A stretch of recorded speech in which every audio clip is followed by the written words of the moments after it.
pushing out into the solar system, not just to visit, but to stay. Now, last month, we launched a new spacecraft as part of a re-energized space program that will send American astronauts to Mars. We're going to be out there, and we can make it happen, and we can make the future better than the past. You have the possibility to do these things. And then we get to explore. We get to go out. We get to see things that nobody's ever seen. Go to places nobody's ever gone. Do things nobody's ever done. And you have the possibility to be the first person ever to do that. You're going to look back at the pictures of you at this event at some point and go, that was when I was getting started. New Worlds and New Worlds Institute has had 2 conferences now. We just ended our second in Austin, Texas, and it was a huge success. We started STEAMSPACE with our very first conference last October 2015. Cities in Space is definitely not a conference that's in a bubble. They're actually listening to designated speakers in the new space industry, and they're watching professionals and researchers walking in and out in their same space as they exhibit their work. STEAMSPACE is all about creating our next pioneers. We want to go ahead and create an integrated STEAM space education where we can talk about colonization and create collaboration between students across the globe, hoping to eventually create a K-12 curriculum. We want these kids to be able to come together and think about not just engineering and rocket science and how we're going to get to space, but what we're going to do when we settle off-world. We give them, choices for different CAD software they can use for modeling their video, such as Minecraft and different other CAD software. We have 4 above-ground domes, each housing a farm and powered by a segment of solar panels. These unknowns up to this point were impossible to test in controlled synthetic environments created on Earth. The answers to these questions would solve many of the mysteries of space and opens up its entirety to human exploration. So actually it's kind of interesting. This competition is for 6th grade through 12th grade. I think 5th grade is actually allowed to do this, but these are 4th graders.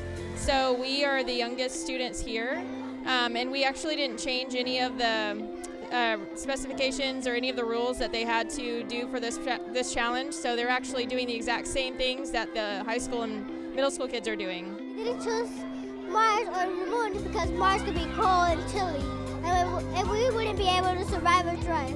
We didn't choose the moon because it's the same thing, but comets could come down and they could hit us.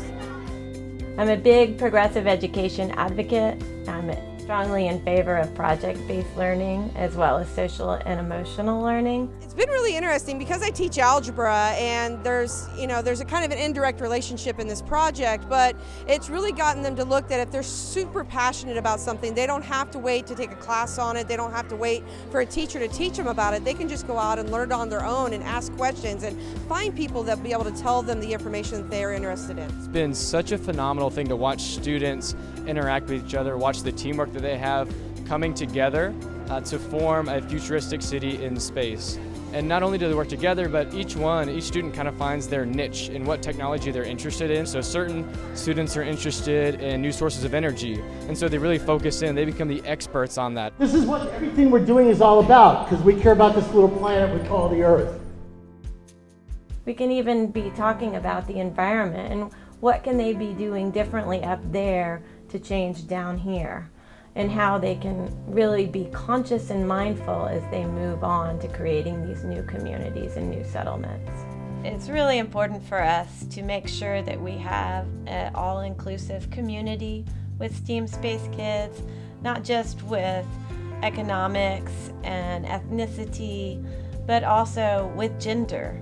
And one thing that's made me so happy this past couple of years is watching how many girls are involved and enthusiastic about this new space industry and how they want to get involved in STEAM and STEM education. It's been really awesome to see students really step into leadership roles and as experts, and then are just happy and excited to share with the other students in our group and then other students in general about their projects. And there's this excitement at our school about it. People are excited and they want to share about it. It's such a great experience for our kids to see them have to share their ideas and to have people that are out there in the industry listening to them. It really makes them feel important. It really kind of validates their work and motivates them to want to learn more. And as a parent, you couldn't ask for more than that. We have teams that came from all over Texas. In fact, we had a team called Circle of Nations come all the way from North Dakota.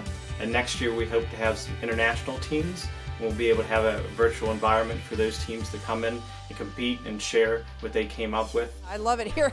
I'm super excited about space. I wish I was younger and I would hopefully be one of those people that would be going to Mars. But in lieu of that, I'm hoping I'm getting kids excited about it and that they're going to be the ones who are actually going to go and step foot on Mars and step foot on the moon, and who knows where else they could go. It's going to be exciting.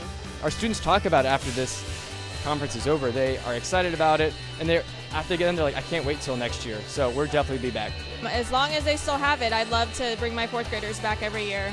I know my son's already talking about next year, so it is a great experience and we're ready. What I mostly learned is that if your heart is in something, and my heart actually is in the engineering field, then the fact that I can't be a full engineer doesn't mean that my life then stopped, that I could not be in this field that I love. And that's my message to you.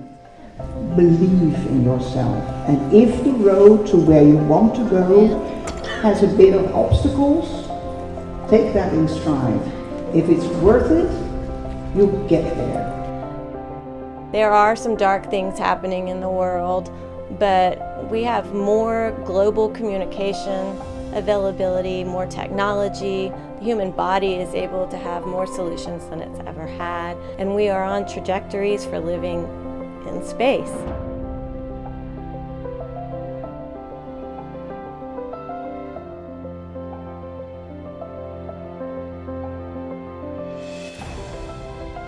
I'm not actually feeling to win because as long as we get our humankind gets saved, I'm fine with that.